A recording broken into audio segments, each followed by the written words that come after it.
আসসালামু আলাইকুম রহমতুল্লাহ। হাদি আমাদের অস্তিত্বের সাথে মিশে গেছে। হাদির চেতনাকে লালন করে এখন সারা বাংলাদেশে হাজার হাজার হাদি পয়দা হয়ে গেছে। হাদির কণ্ঠকে যারা রোধ করতে চাইছিলেন, আপনাদের উদ্দেশ্য সফল হয় নাই। আপনারা হেরে গেছেন। আপনারা এমনভাবে হেরে গেছেন, আগামীর বাংলাদেশে আপনারা অপ্রাসঙ্গিক হয়ে যাবেন।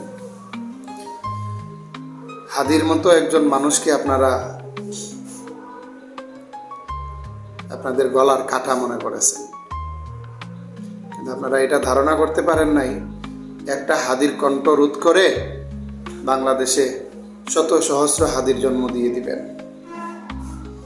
এখন হাদির জন্য সারা দেশ অজস্রভাবে কান্না করতেছে, আর এই কান্নার মধ্য দিয়ে হাদির প্রেরণায় হাজার হাজার হাদি জন্ম নিয়ে নিছে।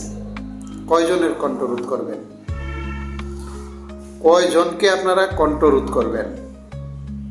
কোনো দিনও এই স্রোত সম্ভব না আটকানো। ভারতীয় আধিপত্যের বিরুদ্ধে যে বলিষ্ঠ কণ্ঠস্বর, বিদ্রোহের যেই দানা, এই বীজ হাদি বপন করে গেছে এই জাতির অন্তরে, এই বীজ পরিপুষ্ট হয়ে অঙ্কুরিত হয়ে একটা বিশাল বিপ্লবের আবির্ভাব ঘটাই দিছে। বাংলাদেশ থেকে হাদিকে কখনোই অপ্রাসঙ্গিক করতে পারবেন না। হাদির চেতনাকে ধারণ করে প্রজন্ম থেকে প্রজন্ম ভারতীয় আগ্রাসনের বিরুদ্ধে রুখে দাঁড়াবে। দুর্নীতি, অন্যায়, অবিচার, চাঁদাবাজি, রাহাজানি, ধর্ষণ, হত্যা এসবের বিরুদ্ধে হাদির যে বজ্রকণ্ঠ, এই কণ্ঠ আরো উচ্চতর থেকে উচ্চতর পর্যায়ে চলে যাবে। হাদি বেঁচে থাকবে, আমার সন্তান, আপনার সন্তান, সবার সন্তানের মধ্য থেকে প্রজন্ম ছড়িয়ে যাবে। কারণ এই প্রজন্ম, এখনকার বাবা মা নির্দ্বিধায় চায় আমার সন্তান যেন হাদির মতো হয়। চাঁদাবাজি করা, রেল স্টেশন বাস স্টেশন থেকে কুড়িয়ে আনা নেতা পায়ের নিচে অহরহ মিলবে, একটা হাদি মিলবে না।